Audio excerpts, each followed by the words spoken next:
Hi, Caroline Kearney here at Powell Arts with Ryan, who will now pronounce his name correctly. Oh, or maybe not.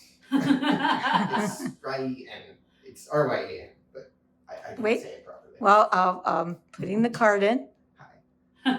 It's a futuring garden. Oh, that's so nice. So this is his piece of art for the Paperswork show that starts here on June 2nd. Can you introduce us to your piece? Sure. It's a tree. It's made with, the trunk is mostly napkins. Okay. I don't know how many stories you want involved with this. As many as you want. Okay.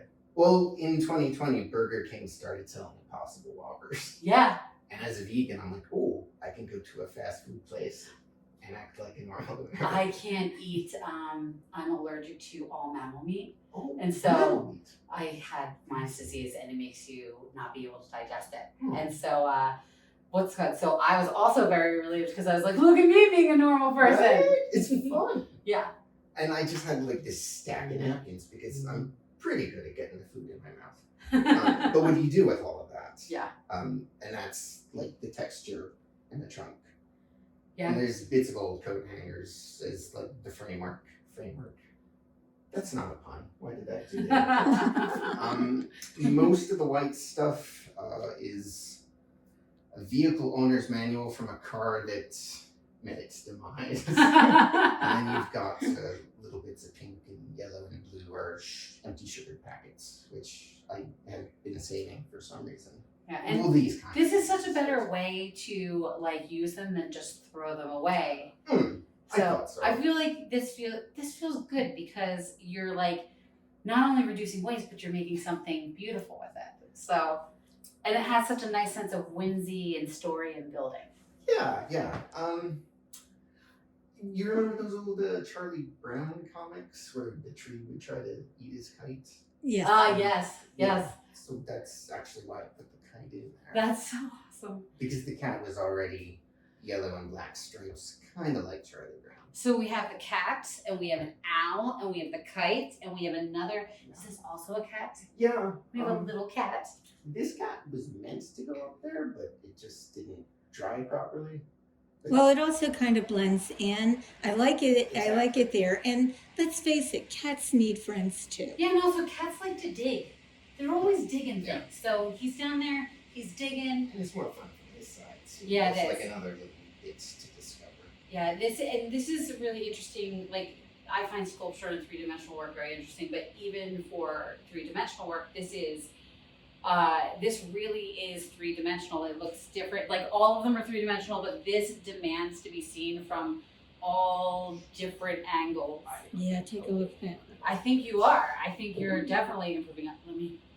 They're not all the bits are actually attached. If you love this and you want to taking it home or like stealing it or buying it, I don't know. No, buying it. It's like a little choose your own adventure. Come off and you can rearrange them. So. Where were we? And he has such a Cheshire face, the one in the front. Yeah, he was like taking a little nap. Yeah. So, are they based on any cats in real life? You said you live with a cat. I do. I have a series of paintings with cats and trees and the specific yellow and black cat walking through a forest. Oh, that's awesome. So you said you got started on this when you started, like you built the trunk out of napkins that were unused and you found a creative way to use them. Is that a common way for you to work? I know you said in your statement that you're starting to use like old like junk mail and things like that. Yeah. One of the reasons I came back to this country was to spend time with my grandfather who died like promptly after. But I'm still getting like all this junk mail at my house in his name. And, like it's a horrible shame that they're cutting down trees for these things that otherwise go directly in the trash. Well, what an apt way to reuse paper, which comes from trees, by making trees. Like, I think it's so funny that something that's starting out as junk is that you're making it useful. I like it. So it goes beyond useful. You're making it beautiful. Again, because the trees themselves were the originated work. So when you approached this piece, where did you start with building the tree and then adding the animals? Did you start, like, how did you approach this conceptually? Like, how did you develop that this was what it was going to be? Well, I had a painting of a woman playing the piano in the forest at night, and there was a little potted tree on top of her piano. And usually when I do a painting, I want to take something from the painting and make a sculpture of it. Oh, that's awesome. And in that case, it was just that tree. So is this tree based on that? It is based on that tree? And it looks like a little bonsai. Do you ever show the two of them together? I did have a little show in 2020, which is not here, you don't have a solo show.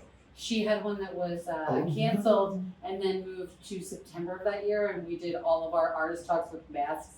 And it made it. 2020 was not the It was year. a weird year, but like the thing is that it's interesting the way that is manifested for the creatives, like because it became this challenge to be solved. But on the other hand, you're right, having a show in 2020 it was like not the ideal. But during that show, the sculptures and the paintings were mostly together. So I think that that's really great that you work dimensionally, so you have both the 2D like imagery and then a touchstone of the dimensional work with that. It really helps with my attention span going every which way to you veer off and it's okay. Well, yeah, well, because there's such different things. Like one is very, you're creating dimension on something flat, and this you're creating something tactile and 3-dimensional. So, Are your paintings as detailed and tactile as this is? Certainly not this. Well, no, but I mean, but there is some texture to yeah. it. It has a rhythm to it. And what's your medium that you're using? Oil predominantly. So, and then I know that we also have another piece of yours that'll be in the show that's a collage and like also Which happens to be totally flat and totally at odds with what I just looked to. So, but no, that I think it's interesting that your brain works on all of those levels. It's So, nice to try. Yeah. So when you're approaching this and like putting it together, and like even when you're working on the two different layers of it, I'm assuming you work in bodies of work. Kind of, yeah. So you at least work in pairs because you do the flat and then the 3-dimensional. When you are thinking about a person engaging with your work, what do you want them to kind of focus in on? What perspective do you want them to have? What do you want them to take away? What's their journey look like? Thank you. I always like to give like the hint of a story. Yeah. And someone could come to it and like, wonder why these specific bits are there. And sometimes you can hear people looking at the piece and oh, so you think this cat is interested in that plate because this, or like there's lots of ways to There's interpret bits, this. yeah, you provide the characters and the environment, and then they can create the journey. It kind of starts you off and your Yeah. mind can just roll for a while. So it looks like something that you could see in like, when you're little and they make stories for you where they have like, it's like almost like reading through a picture book, but the picture books move like almost like stop motion. Like they used to do it on Reading Rainbow. Yeah. It's almost like that, but in real life.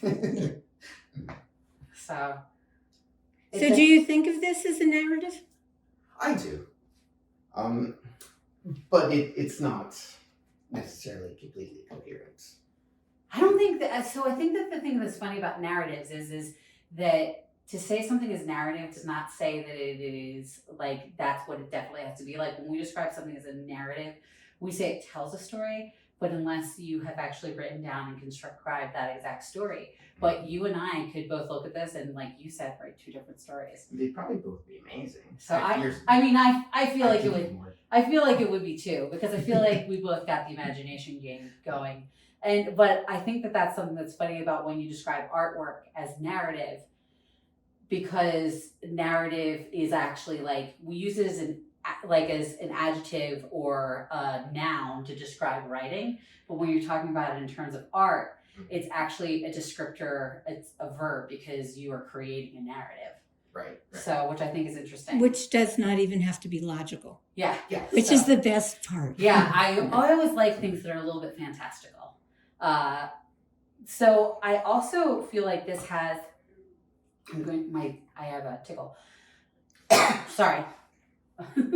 But this has elements in it that almost seem like they have, and I mean this as a high compliment, ties to like folklore and folk tradition and things like that, because you have these almost personified animals and they're on a journey for a kite in this fantastical tree with blooms of many colors. Is that something you like to incorporate in your work? Is this borderline between like fantastical versus like a folklore versus real life? In other pieces, perhaps more. So I have Tengu faces from Japan, Okay. where I lived for a long time, and I've done like other creatures from that folklore. Got a nice painting of the Jersey Devil. Like, Oh, just love it. read the accounts of what it should look like, and no one's got a good photograph. Well, and you're from Blairstown, correct? So, Which is right at the top of the Pine Barrens and like all the way up in the wooded area of New Jersey, which actually, for those of you watching from not in New Jersey, we got a lot of woods here. Like, we actually have a ton of it, which is why we have the Jersey Devil, which if you don't know who he is, look them up. look him up. very Uh, interesting.